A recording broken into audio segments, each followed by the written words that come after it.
Je, unahitaji kuhamia Canada ama unahitaji kuhama Canada? Kuhama Canada ni adventure moja mzuri sana ya maisha. Lakini kuna vitu ambavyo unatakiwa kuvijua mbele ya kuweza hata kuondoa mguu wako kuingia ndani ya mji wa Canada. Kwenye video hii nataka kuzungumzia mambo 9 muhimu ambao unatakiwa kujua ikiwa wewe una ndoto ya kuja kuishi Canada. Hello everyone, karibu sana kwenye channel yako hii ya KHP Canada, na mimi ni wako King Prayer. Kwenye channel hii tunazungumzia mambo mengi aswa kwa wale ambao wanahitaji kuja kuishi Canada na kufanya Canada kama maeneo yao ya kazi ama yenye makazi ama mahali pa kuishi. Inamaanisha ndio Swahili ni ngumu, nisikuje nikajichanganya hapa. So nataka kuzungumzia mambo 9 muhimu kwenye video hii, lakini unaweza ukasaidika pia kwa mambo mengi sana kwenye channel hii ikiwa wewe ni mmoja ambaye una ndoto ya kuja kuishi Canada ama kufanya kazi. Na tuko na kikundi pia ambao kinazungumzia mambo mengi sana na kinatoa msaada pakubwa sana haswa kwa wale ambao wanapenda kuishi ugaibuni ama kwenda ugaibuni kwa ajili ya kufanya kazi na mengine kadhalika. Kwa hiyo ukijihisi huru kujoin kikundi hicho, kuna link ambayo kwenye description ya video hii, unaweza ukaiclick na itakupa moja kwa moja kwenye kikundi hilo. Na pia kila Saturday ama Jumamosi tunakuwa live kila masaa ya saa 2 ikiwa ni East African Time. Tunazungumzia tunajibu maswali mengi kwa uwezo wetu. Kwa wale ambao wanahitaji kuja Canada, unaweza kuwa na maswali ambao unajiuliza na unataka majibu. Unaweza kuwa jambo ambalo unahitaji kujua mbele ya kuweza kuamua. Ni vizuri sana uweze kuwa unajiunga pamoja nasi kila Saturday na ukapata majibu kwa mambo hayo muhimu. Anyway, chani sikuchukulie muda sana. Ikiwa wewe ni mpya kwenye channel hii, kumbuka kusubscribe kusudi uwe unapata notification wakati tunaweka video mpya ama tukiwa live. Ni jambo muhimu sana. Na ikiwa kama wewe ni existing subscriber, kumbuka kulike video hii na unaweza ukaishare pia na mwenzako ambaye unaona inaweza ikamsaidia. So leo nataka kuzungumzia mambo 9 kama vile nilisema ambao ni muhimu sana, yale unatakiwa kujua ikiwa wewe uko na ndoto ya kuja kuishi Canada. Unajua mengi ambao naweza nikakuongelesha ama nikakuzungumzia ni yale ambao huwezi kupata sehemu yoyote ile, ama sio kila mtu anaweza kujitolea kuweza kukujulisha haya. Lakini mimi najitahidi kuhakikisha kwamba umejua mambo haya kusudi uweze kujiandaa vyema unapofikiri kuja kuishi ndani ya nchi hili la Canada. 9 most known things that every immigrant should keep in mind before moving to Canada. Waingereza hivyo ndio wanasema. So jambo la kwanza muhimu sana ambalo unatakiwa kujua wakati unapojiandaa kuja ndani ya nchi hii. Jambo la kwanza muhimu ni kuweza kuapply SIN number. Inaandikwa SIN number, SIN, kama tu Zambi. Lakini unajua linaweza likakuchanganya sababu linaandikwa kama Zambi. Yaani ni kama unachukua namba ya Zambi hivyo. Uongo, sijamaanisha kwamba ni namba ya Zambi. Linaandikwa SIN number, lakini hiyo SIN inamaanisha Social Insurance Number. Unajua ndani ya nchi ya Canada unahitaji kuwa na Social Insurance Number. Ni namba muhimu sana kwa wale ambao wanaishi Canada. Kusudi uweze kupata work permit ama cheti cha kufanya kazi. Ni cheti cha kufanya kazi. Najua tuna wengi Waswahili hapa watajaribu kunicorrect. Work permit inaitwa nini kwa Kiswahili? Nimesahau tena kidogo. Kusudi uweze kupata work permit unahitaji kuwa na social insurance number. Kusudi uweze kufungua bank account unahitaji kuwa na social insurance number. Kusudi uweze kufanya vitu nyingi sana ndani ya nchi hii unahitaji kuwa na social insurance number. Ni namba muhimu sana. Yaani kusudi uweze kulipa tax zako, kila kitu unahitaji kuwa na social insurance number. Canada kulipa tax na kupata huduma za serikali zile muhimu ama huduma zote za serikali ambazo unahitaji kupata, lazima uwe na social insurance number. Ndio maana ni vizuri sana mara tu utakapoweka mguu wako kwenye ndani ya nchi hii ya Canada, ukiwa hapo airport, hakikisha ya kwamba umeshughulikia masuala ya insurance number kusudi uweze kupata vitu zote na huduma zote muhimu ambazo zinahitajika ndani ya nchi hii ya Canada. Yaani hakikisha namba hii unapoipata, yaani ukiingia Canada lazima uwe na namba hii, na ukishaipata hakikisha unaichunga vizuri sana, iwe siri yako, sababu sio kila pahali ambao unatakiwa kupeana namba hiyo ama kuitaja. Sababu mtu akijua social insurance namba yako anaweza akakuibia kwa akaunti yako, anaweza akajitokeza sehemu fulani na ionekane kama yeye ndiyo wewe, na mengi sana ambao yanaweza yakajitokeza mtu akipata social insurance namba yako. Mtu pekee ambao unahitajika kupea social insurance namba yako pengine ni kwa ofisi za serikali mahali inahitajika, ama ukipata kazi. Yaani ule mtu unayemwamini pekee ndio unaweza ukamuonesha social insurance namba yako.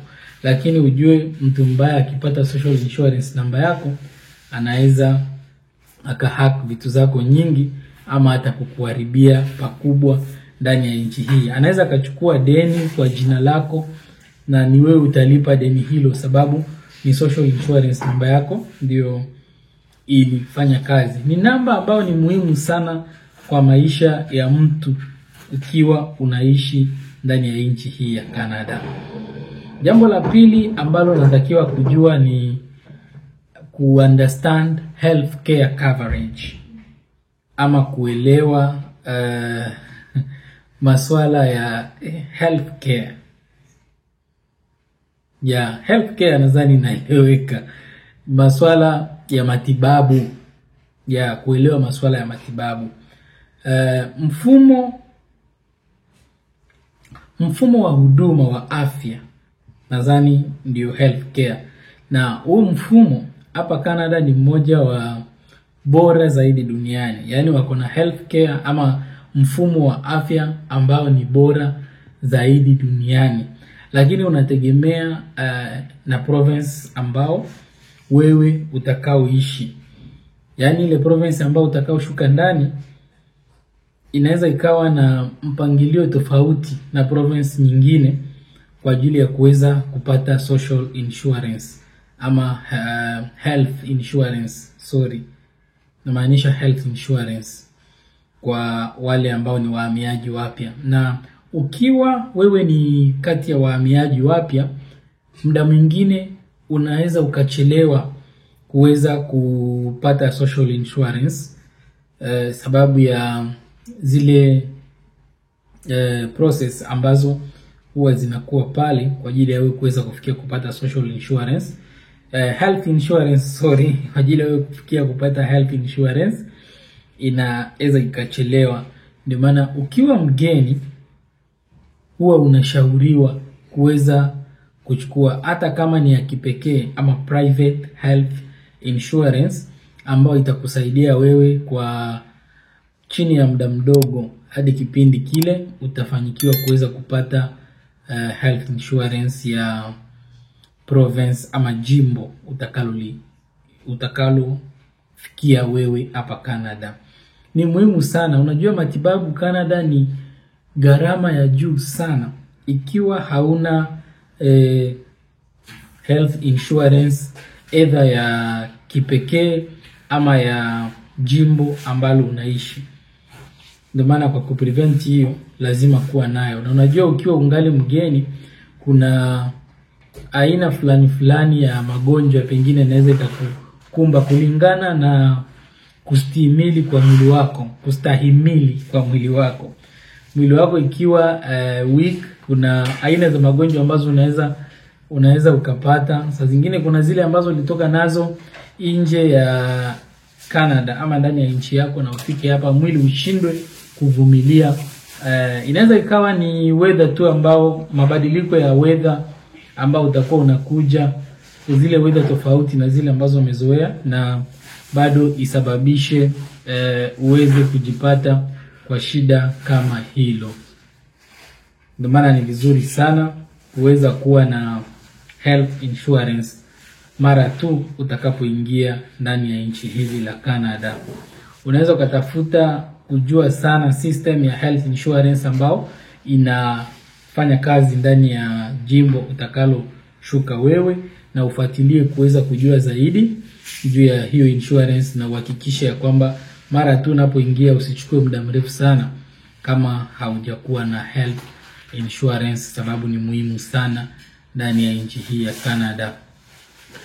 Jambo la tatu ni kuweza kupata finding a temporary accommodation first, ama kupata hifadhi ya muda mfupi kwanza. Kwa nini nasema kupata hifadhi ya muda mfupi kwanza? Sababu ukisema unataka hifadhi ama permanent place to stay in Canada, mahali ambapo utakuwa uko comfortable, utaishi utaishi kwa muda mrefu, ni vigumu sana kufikia kupata moja kwa moja wakati tu unapoingia, sababu pengine ulikuwa na mtu ambaye alikutaniwa na andaa hivyo vitu kwa ajili yako, lakini ukiingia hauna mtu ambaye alishughulika kwa ajili ya hayo. Ni vigumu sana kwa wewe kupata moja kwa moja, na sio kila pahali ama sio kila mtu anaweza kukutafutia kama haujawasili ndani ya nchi hii na aweze kupata. Pia ni kibarua kingine ambacho kinahitaji uzoefu fulani kwa ajili ya kuweza kushughulikia masuala hayo. Na kitu kingine ambao kinaweza kikawa shida kubwa sana kwa wewe kuweza kupata mahali pakubwa, sababu italingana pia na sehemu ambayo wewe umeweza kufikia. Inaweza ikawa ni town kubwa kama vile Toronto, kama vile Vancouver. Inakuwa kidogo ngumu sana kupata hifadhi ya moja kwa moja ambao unaweza ukaitegemea kwa muda mrefu sana, ama kama makao yako ya kudumu.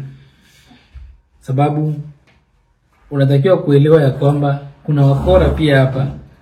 Unaona kama wale wanaitwa nani hao?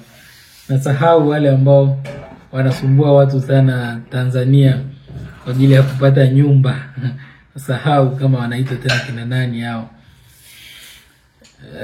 Nasahau kidogo. Agents, sijui ni maagent ama ni manani hao. Kuna neno fulani ambao Tanzania wanazoea kuwaita sana. Wanasumbua sana kwa ajili ya kupata nyumba. So pia hapa pia wako, na unaweza ukaliwa pesa zako ukifikiri umepata nyumba, sababu nyumba mara nyingi inakuwa ni gharama ya juu. Kwa hiyo usipozingatia unaweza ukaliwa pesa. Scammers wako pia wengi, hata hapa wako tena wengi sana. Utaliwa pesa na hautajua uulizie nani. Ndio maana ni vizuri unachukua kwanza makao ambao utaishi kwa muda mfupi, uweze kukusaidia wewe kujipanga, kuelewa system ya nchi, vile ambavyo unaweza ukashughulika kupata nyumba na mengine kadhalika. Alafu utaamua sasa kuweza kupata hifadhi ama mahali ambapo utaishi kwa muda mrefu. Nadhani hilo nitakuwa nimeeleweka vizuri. Jambo la 4 ambalo nataka kuzungumzia ni jinsi ya kuset up your bank account. Unajua unapoingia Canada, kati ya vitu zile muhimu ambazo unatakiwa kuwa nazo ni account ya benki ndani ya nchi hii. Mara tu utawasili ndani ya nchi ya Canada, fungua account ya benki. Inapaswa kuwa moja kati ya bank ambazo ziko Canada. Canada kuna bank nyingi sana ambazo zinaaminika. So itakuwa wajibu wako wewe kuweza kuchagua moja ambayo utaona uko sawa nayo, ama ile ambao utapata mtu wote ule atakaye kuelezea zaidi kuihusu na uone faida zake na uone ile ambayo iko sawa kwako wewe. Unaweza ukachukua hiyo na uifanye kuwa benki yako, na bado unaweza ukabadili muda wote ule ambao unataka, ama unaweza ukafungua hata nyingine. Lakini ni vizuri kuwa na account ya benki unapofika ndani ya nchi hii, sababu ukifanya kazi utahitaji kulipwa. Canada sio rahisi kupata kazi ambayo inakulipa pesa ya cash kwa mkono, lakini kusudi ufanye kazi ndani ya nchi hii utahitaji kutumia account ya benki. Kusudi ulipe bili zako utahitaji kutumia account ya benki. Kusudi wewe ulipwe utahitaji kutumia account ya benki. Kwa hiyo ni vizuri sana uweze kuwa na account ya benki ndani ya nchi hii, na kile ambacho utahitaji kwa ajili ya kufungua account ya benki lazima uwe na makaratasi muhimu inayohitajika. Kama ulikuja na passport, unahitajika kuwa na passport yako kwa ajili ya kuweza kufungua account yako hiyo ya benki. Ama ukikuja Canada kama permanent resident na ulikuja pengine na visa ya kuingia peke yake, sababu kuna wale ambao wanapewa inaitwa single entry visa. Unaweza kaingia nayo lakini huwezi ukatoka nayo. Inamaanisha ukiingia unapewa kila makaratasi inahitajika, kama ni ID, kama ni PR, kama ni nini, zote unapewa. Lakini hiyo visa ambayo utaingia nayo, kwa hiyo kama ni passport, kama ni karatasi fulani ambao ulitumia kwa kuingia hapa na inapigwa hiyo visa hapo kwa nyuma, tunatakiwa kutumia hiyo. Either hiyo ama passport yako, ama kwa kifupi nisema immigration papers ambazo unatakiwa kutumia wakati unaenda kufungua account ya benki. Na kitu kingine muhimu sana ambao lazima uwe nayo wakati unaenda kufungua account ya benki ni proof of address. Lazima uwe na proof of address, ama uthibitisho wa mahali unapoishi wewe, sababu address ama sehemu unayoishi wewe ndani ya nchi hii ya Canada ni muhimu sana. Na kwa huduma nyingi sana, kusudi uweze kuhudumiwa lazima utaulizwa mahali unaishi.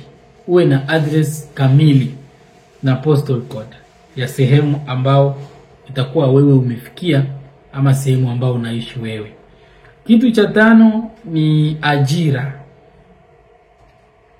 ama search the job market. Ajira kitu muhimu sana hapa Canada, na kwa wale ambao ni wahamiaji wapya unaweza ukawa na changamoto kidogo kwa ajili ya ajira. Haswa kwa wahamiaji wapya, changamoto kidogo zitakuwa kwa ajili ya ajira. Fanya utafiti kuhusu industry na zile sectors ambao zinaweza zikawa in demand. Unajua unapoingia utajifunza mengi na utaenda najua hii industry inahitaji watu, hii industry iko more in demand, na itakurahisishia wewe kuweza kujifunza kile ambacho utafanya kwa ajili ya kuweza kuangalia ni industry gani ambao iko in demand. itakusaidia sana wewe kuweza kujua kazi gani utafanya, sababu usipo zingatia hayo utakuwa na shida ya kupata, ama uingie kwa kazi ambao haitakusaidia, ama uingie kwa kazi ambao utafanya kwa muda mfupi na utakiwi kubadilisha. Sababu unajua changamoto zinakuwa sana pale mahali wengi wanakuwa hawana experience ya kazi ya Canada, hawana CV ambazo zimetengenezwa vizuri kwa mitindo wa Canada, na hizo ndo zinakuwa mara mingi changamoto. Lakini ukiingia unaweza ukaangalia industry gani kwa in demand, na ukitaka faida vizuri utengeneze masaa yako mwanzo na experience yako. Hata unaweza ukatafuta kampuni fulani na ukavolunteer chini yao kwa muda mfupi kusudi ikusaidie wewe kupata experience, alafu unaweka hiyo kwa CV yako. Unajua hiyo ndio inaweka uzito kwa CV ya kwamba niko na experience ya kazi ya Canada, nimewahi kutumika na kampuni fulani hapa Canada ambao iliwahi kuniajiri chini ya muda fulani. Na ukiongeza ya kwamba ulikuwa una volunteer kwenye hilo kampuni, itakusaidia wewe.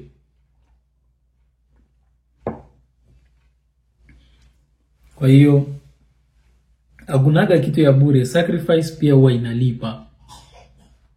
Mimi nimeshuhudia haya kwa njia mingi sana, na ndio maana nakuhakikishia.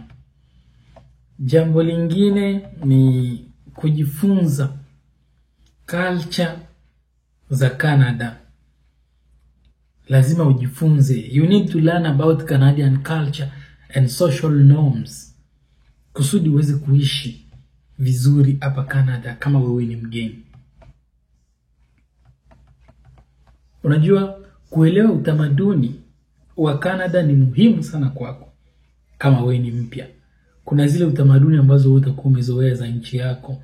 Kuna hali fulani ambayo utakuwa umezoea. Pengine vile nchi yako watu huwa wanasalimiana ama huwa hawasalimiane. Kwa hiyo unatakiwa kujifunza hizo vitu kusudi uishi vizuri hapa na wa Canadians. Unatakiwa kujua vile ambao wanakuaga. Wao ni watu friendly, ni wakarimu, wako na sifa zao, adabu. Yaani unajifunza tu kuwakaribia na utajua mengi sana kuwahusu, utajua jinsi ya kuishi nao. Sababu usipojua mtu ni vigumu wewe kuishi na yeye. Unatakiwa kumjua kusudi uweze kuishi naye na amani. Ukimjua mtatembea sawa sawa na mtaelewana vizuri. Kwa hiyo hizo cultural events, jaribu kutembea hizo. Inaweza ikawa ni events za kiutamaduni, inaweza ikawa ni mikutano za kikanisa, mahali ambapo utawapata wengi. Jaribu kutembelea hizo sehemu, ujifunze mingi kutokana na wao. Usiwe mtu wa kujifunga peke yako, usiwe mtu wa kuona aibu. Jaribu kuwaongelesha, itakusaidia kujua kama ni hizo shank zao, itakusaidia kuweza kujua akili yao, kujua namna gani wanakaa, ni watu wa aina gani. Inakusaidia wewe kuweza kujua hayo. Ukijua hayo itakusaidia pakubwa sana kuweza kuishi nao, na utajifunza vitu nyingi ambao pengine unaweza kawa haujui. Kitu cha 7 ni the cost of living, ama maisha kuwa juu. Unajua usipojipanga vizuri na kufikiria vizuri wakati unafika ndani ya nchi ya Canada, hali inaweza ikawa ngumu kwako sababu ya hali ya maisha kuwa juu. Lazima ujifunze matown gisi zipo. Unajua maisha kulingana na matown. Kuna town ambazo maisha iko juu sana kuliko town zingine. Hiyo unatakiwa kujua kusudi ujue mahali gani ambapo unaweza kuishi vizuri. Na ujue pia kutumia pesa zako, sababu unaweza ukapata pesa ndio vizuri, lakini kisu utaitumia na hali ya maisha inaweza ikakufanya kuwa ya kwamba ni kama unazunguka sehemu moja. Sijui kama unanielewa hapo. Wako na system zao ambao wanafanya. Yaani wao hawanunui vitu kwa kununua, lakini kuna zile watu wanaangalia. Kuna system ambao wanakuwa nayo ya flyers. Flyers zinazunguka wiki hii ama wiki fulani, bei ya kitu fulani itakuwa chini. Sasa watu wanachukua hiyo opportunity, muda huo wanaenda wananunua hizo vitu mingi, wanaweka. Wakati fulani kitu fulani itakuwa chini, lakini ukikihitaji wakati ambapo hizo flyers hazijazunguka na ujue vile huwa zinaendaga chini, huwa vile zinapanda juu, wakati mgani mzuri kununua kitu gani, wakati fulani kama wakati wa Boxing Day naweza nikaendea aina fulani za vitu kama hizo. Ukijifunza hizo inakusaidia wewe kuweza kujua kujipanga na kujua gisi ambavyo utatembea na finance yako ndani ya nchi hii, sababu unaweza ukawa na pesa nyingi na vile ambavyo utazitumia ukuje kuona ya kwamba ni kama hakuna chochote muhimu ambacho wewe utakuwa umefanya na hizo pesa. Hadi mwenyewe ukianza kukaa ufikirie unashindwa ni nini nimenunua muhimu. Hakuna, sababu au kujua system zao za pesa. Wanasema ukiingia ndani ya nchi upate watu wanatembea kichwa chini miguu juu, jaribu kufuata kwanza. Ukishajua kwa nini wanatembea hivyo, ndio anza sasa kufuata njia zako ambazo zitakuongoza mwenyewe vizuri, sababu ushaelewa system. Kitu cha 8 ni gisi ya kuelewa tax za Canada. Unajua Canada ni nchi ambao iko na tax moja ambao ni complex system. Kwa kuna complex system ya tax, lazima uelewe tax yao inaenda namna gani. Ukishaelewa vile tax yao inakaa, itakusaidia wewe kuweza kutembea sawa sawa na government ya Canada. Na kuna pia zile ambazo unaweza ukarudishiwa ijapokuwa utaelewa hiyo tax na uifanye sawa sawa na vile inatakikana. Ukiwa umeajiriwa, wakati kampuni inakulipa, inatoa tax mara moja inaenda kwa serikali. Ukienda kununua kitu dukani, kuna tax ambayo inatolewa inaenda kwa serikali. Na unatakiwa kuweka risiti zako. Yaani kila kitu ambao unanunua risiti weka. Huku ni tofauti sana. Ndio maana hizi vitu ni muhimu sana uweze kujua ikiwa wewe una ndoto ya kuja huku, sababu ninaamini ya kwamba siku moja utapata nafasi ya kuweza kukuja huku. Na hizo tax ijapokuwa hauzielewi, lazima utafute professional. Unakuwa wale ambao wanaelewa sana masuala ya tax, anakuweza kukuexplainia na anaweza kukujazia zile ambazo zinatakikana na unatakiwa kuifanya kisha kila mwaka, na bado unaweza ukapata pesa zingine ambazo zinakurudia wewe kutokana na hiyo system ya tax. Nadhani inaeleweka vizuri. Kitu cha mwisho ama jambo la mwisho, hiyo kitu cha mwisho ni swali gani? Nadhani jambo la mwisho ambalo naweza nikaongelea ni ku make connection in the community. Lazima uweze kujenga uhusiano wako ama kubuild a support community, a strong community. Ni vizuri sana kama vile niliweza kuongelea mwanzo, jaribu kukaribia au Macanadian. Angalia hizo ma-event ambazo zinaweza zikawa zinajitokeza. Na pia ujifunze kutembelea wahamiaji wengine. Kunaweza kukawa wahamiaji wengine ambao walikutangulia, wanaweza wakajua sehemu ambao wanaweza kuconnect kwa ajili ya kazi fulani, wanaweza wakajua kile ambao wanaweza kuongoza pengine mahali pa kununua kitu fulani. Unajua sio chakula zote zao wewe utapenda, na unaweza ukawa kwa area ambao haupati sana vitu ambazo zinaweza zikawa muhimu sana kwako ama zile ambazo umezoea, na unaweza ukajaribu chakula zao zikushinde kabisa. Ni vizuri uweze kujua mahali unaweza kupata wahamiaji wenzako, watu ambao wanaweza kuwa wametoka nchi yako ama continent moja na wewe, wanaweza wakawa na uzoefu fulani ya vitu ambazo wewe unaweza kuvipenda na wataweza kukusaidia. Kuhamia Canada ni safari ya kusisimua sana. Na kwa maadili zaidi, unaweza kufanya mabadiliko makubwa sana ndani ya maisha yako unapohamia ndani ya nchi hii, ijapokuwa utazingatia mambo haya.